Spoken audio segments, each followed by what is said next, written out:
G'day guys and gal! Something that is often pretty overlooked is that for the first years, decades, or even century of each Space Marine Legion's life, they didn't have a Primarch. All their heraldry, culture, war cries, and colours were made by either the Emperor or the Legion itself. Often, these would go on to match up with the Primarch's way of war, as their genetic bond would naturally steer them down on a similar path. But sometimes it didn't, with the Legion's identity being torn down in order for the Primarch to rebuild it from scratch, changing their Legion's name and colours in the process. Some Legions felt so disconnected from their Primarch's way of thinking that it actually created rifts within the Legion. Before we get started, you guys and gal may have noticed that I've gotten a bit blinged up in the last few months. I've started wearing rings, a watch, and occasionally some chains. I've really gotten into jewelry, and I feel like it's an awesome way to enrich your style, stand out, and add some class. So when St. Bones reached out to me, it was a match made in heaven. St. Bones is a premium streetwear and jewelry brand founded by a couple mates in Austria. I'm not saying premium is some kind of buzzword. Their jewelry is made of sterling silver and 18 karat gold. Easily the nicest jewelry I've ever worn. You can go minimal, which is more my kind of style, or you can pick up some of their signature pieces that are custom made by St. Bones,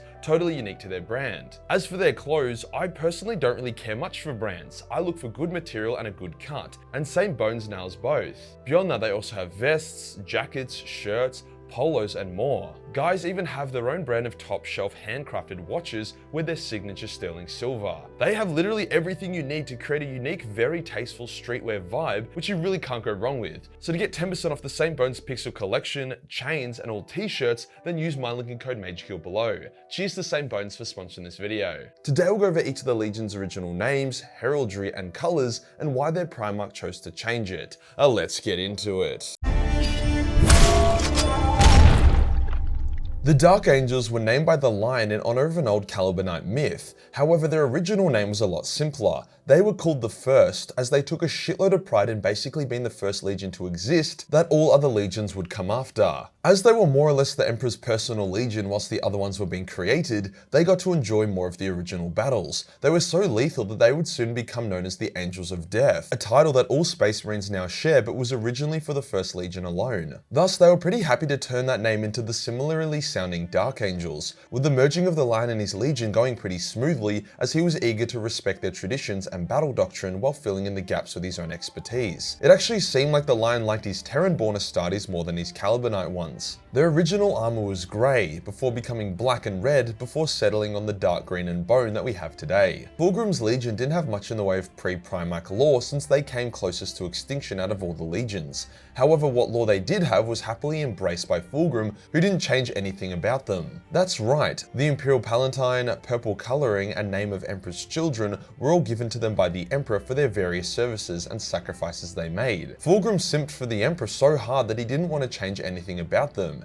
The only real difference is that the 3rd Legion's original symbol was a thunderbolt and rayed sun. However, they swapped that for the Aquila prior to Fulgrim's discovery. As the Emperor's children were already noble, proud perfectionists, their unification with Fulgrim went very smoothly. The Iron Warriors have always been brutal, as evident by their original Legion name being the Corpse Grinders. Due to the Iron Warriors' gene seed stability, they were one of the first legions to enter combat service and built a horrific reputation of basically just slowly and steadily crushing everything in their path through sheer force of arms. Perty didn't actually change much about his legion's battle doctrine or colours. He liked the grinding attrition of inevitable victory, with his warriors going from bronze steel armor to bronze steel armor with hazard stripes. Cause you know, it's important to let people know that the 8-foot tall super soldier demigod with a rapid fire grenade launcher gun is a potential hazard. However, Perturabo did decimate the Legion, executing 1 out of 10 of the Legionnaires, which rebirthed the Legion as the Iron Warriors. A pretty grim way to start off, but that's Perty for ya. The White Scars were originally called the Star Hunters, as they were basically sent all across the galaxy as vanguard scouting forces, often gathering intel and weakening an enemy for another legion to come clean up. They were very effective, however got basically zero credit, with some legions calling them the Forgotten Sons. They also really didn't have a culture or U-formed heraldry, with many just painting their armor the specific camo for whatever warzone they were in. Jagadai brought his legion together, gave it a soul, and a much more dope color scheme and symbol. He also more or less saved them, as they were content to basically just strike out in the galaxy in small packs, slowly but surely getting wiped out.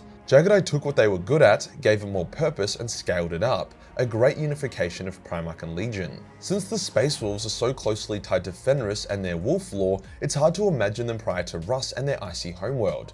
However, they existed as one of the Emperor's experimental legions. They were known as the Rout, as the Emperor used them as his personal weapon, deploying them whenever an enemy force required a short, highly brutal, penetrating death, using fear and shock instead of slow tactical warfare. Their original colours were similar to the Raven Guard, and they didn't have much issue unifying with Russ. However, most of these Terran-born wolves were killed during the Great Crusade. The Imperial Fists were united with Rogal Dawn very early on in the Great Crusade, so they barely had any time to develop their own customs and culture. They never got their own name prior to Dawn's arrival. However, their original paint scheme was pretty dope, mostly grey steel but with accents of yellow, which Dawn likely uses inspiration for the modern day Imperial Fist colour scheme. The Night Lords actually had some really sick lore prior to Conrad being discovered. They were recruited from the children of the prisoners who lived in the darkest depths of ancient Terran prisons. These children had never seen the sun and became like wraiths. The Legion's unofficial title was the Knight's Children, in honour of these kiddos. However, they never got anything official until Conrad took over as their leader. I also don't know what their original colours were, but I'd assume it was just black. The Blood Angels had a massive glow up. They literally used to be called the Eaters of the Dead, or the Revenant Legion, or even the Charnel Feast. They made the World Eaters look like Ultramarines as they tore their enemy limb from limb and ate their corpses. Sanguinis really did a good job of turning things around for them, changing their armour from grey, which to be honest looked more like red from all the blood they were constantly getting splattered with, to a noble red and gold, from Berserkers to Honourable Knights. Good work, Sangi. The Iron Hands were originally officially called the Stormwalkers, which is low-key a way better name. They got their title from their excellent use of a battle tactic called the Hammer in the Storm, a much more advanced version of Hammer and Anvil.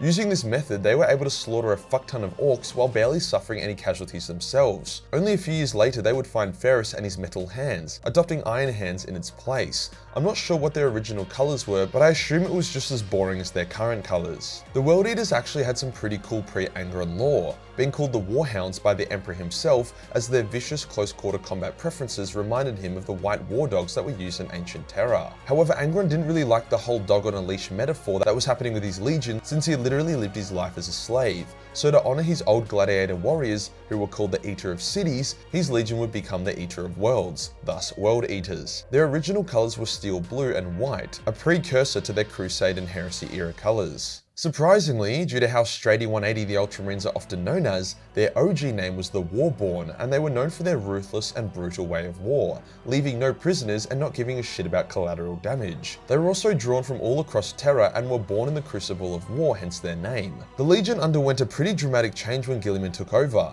scrubbing their previous battle doctrines and replacing it with his more organised, practical way of war. He renamed them Ultramarines in honour of his kingdom of Ultramar, and he changed their armour to blue. To this day, the Ultramarines are still known as the Warrior Kings of Ultramar, which seems to pay homage to their original Legion name. No Legion underwent such a dramatic change as the Death Guard, originally called the Dusk Raiders, who had their history, heraldry, name, colours and way of war completely wiped out and rebuilt by Mortarion. Originally they kind of fought like the White Scars, with a unique grey and red colour scheme as well as a symbol of the half sun and skull. They were named as such due to their shock and awe tactics that they would undertake at dusk. However, they were also known to be honourable and willing to accept surrender from human opponents. However, the Death Guard was sickly pale and green coloured, attacked in a slow steady advance and loved dishonourable warfare, like using chemicals and shit. They also didn't attack at dusk, which is pretty fucked up. No other legion even came close to undergoing such a massive change except maybe the Blood Angels. As a sad irony, the Emperor was the one to give the Thousand Sons their name, as exactly 1,000 of them were originally recruited from Terra. As another weird irony, their original symbol was a big ass M, with the rest of their colour scheme being pretty cool. Magnus was happy to keep the Legion name, especially since that after receiving them from the Emperor, a massive wave of warp mutation hit that left only 1,000 of them alive. The power in names, eh? He also blinged them the fuck up with the dope-ass cherry red colour scheme, which I rate highly. The Sons of Horus were unique in that they changed their name very late into the Great Crusade, originally being called the Lunar Wolves by the Emperor, which Horus kept for a while, as he was found very early on and was also a simp for daddy. Their original colours were pearlescent white, which would have looked awesome, combined with red accents on stuff like capes or helmet plumes. However, to suck his own dick, Horus changed their armour to a dirty sea green, their symbol going from a wolf and a moon to the Eye of Horus. Ironically, the Wordbearers were originally supposed to carry the Imperial truth across the galaxy, but instead did the exact opposite.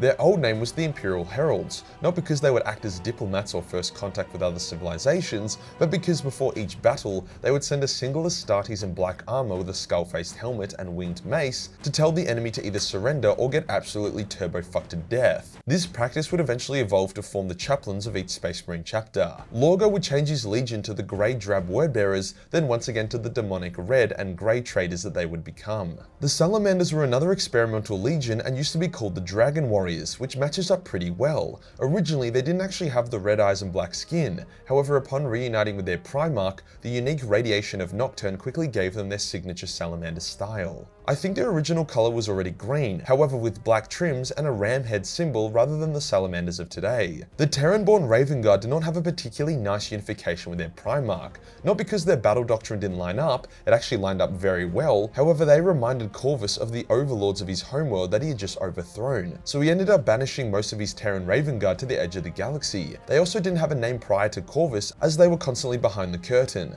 a shadow legion that did all the recon and infiltration. Horus would also go on to use them as a wing of his own legion, something that Corvus wasn't happy about. The Alpha Legion is an interesting one, as they always are, since Alpharius was the only Primarch never scattered, hence technically was with his legion since day one. In saying that, the Alpha Legion were actually the last legion to become known to the rest of the galaxy due to how secretive they were, despite being active since the start. Some call them the Ghost Legion, but since Alpharius was literally a day one Primarch, they never had a pre-Primarch name or heraldry, likely fighting in unmarked armor as to keep their legion as secret until it was time to be revealed. So what have we learnt today? Mortarion has fucking shit taste, and the Dusk Raiders were dope as hell. If you enjoyed the video and you want to support the channel, then pick up the Majorkill merch, t-shirts, singlets, hoodies, and a cheeky bathrobe available for only 48 more hours. Hit the subscribe button and hit the real subscribe button for more pre-Primarch content. Join the Discord for more memes and I'll see you on the next one. Peace.